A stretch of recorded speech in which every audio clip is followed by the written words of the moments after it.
C'est vrai que c'est un processus long. Et c'est la première chose qu'on dit à notre client, c'est un processus qui va être long.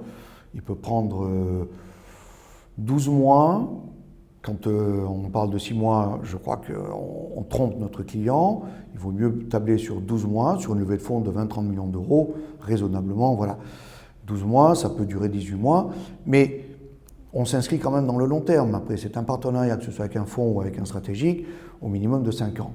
Et de toute façon, il vaut mieux avoir 20 ou 30 millions dans un an, dans de bonnes conditions, que d'avoir 2-3 millions qui vont s'accumuler pour aboutir à 10-15 dans de mauvaises conditions, pas forcément au bon moment et pas de façon structurée.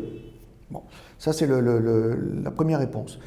La deuxième réponse est oui, je prends un risque, je vais voir mon capital, est-ce que je vais m'entendre, C'est pour ça que le processus est long.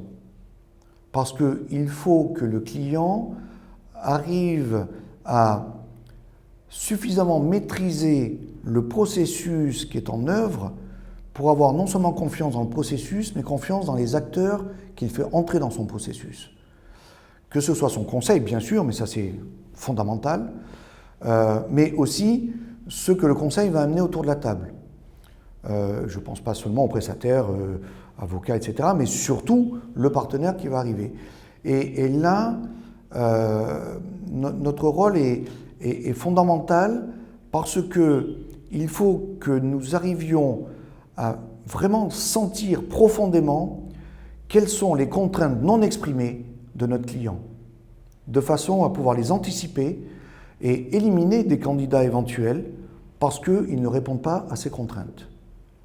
Et ça, c'est au-delà de la finance pure. On n'est pas dans le schéma financier, on n'est pas dans la modélisation, on est dans la psychologie. Il faut savoir ce à quoi le client est prêt ou n'est pas prêt. Et s'il n'est pas prêt, ce n'est pas la peine d'insister. Enfin, en tout cas, d'insister en lui présentant. Non, il faut d'abord l'accompagner dans sa préparation. Et c'est vrai qu'aujourd'hui, quand on fait des démarches de prospection avec des prospects, assez vite, on arrive à stopper de nous-mêmes, voilà, je dirais la relance, ou simplement, voilà, c'est lui qui doit nous envoyer de la doc, ou de l'information, finalement, au bout de 2-3 fois, ça veut dire qu'il n'est pas mûr, il n'est pas prêt. On a planté une petite graine quand même chez lui, mais voilà, il a besoin encore de réfléchir, de se confronter à sa réalité, pour que dans 6 mois, dans 1 an, il dit, bon, mais finalement, bon, alors peut-être qu'à ce moment-là, il va appeler quelqu'un d'autre, ou il va nous rappeler. Mais il faut laisser mûrir tranquillement le concept, l'idée dans l'esprit de l'entrepreneur. On ne peut pas lui imposer une solution d'ouverture de capital, ça ne s'impose pas. Après, lui, il faut qu'il la partage aussi en interne, familialement, ses associés s'il en a, ses collaborateurs les plus proches, parce que c'est difficile de conduire un processus tout seul et tout d'un coup de l'imposer à son entourage. Donc voilà, s'il commence à s'inscrire dans cette démarche, il va aussi s'appuyer sur ce qui sont ses jambes et ses bras aujourd'hui en tant qu'entrepreneur.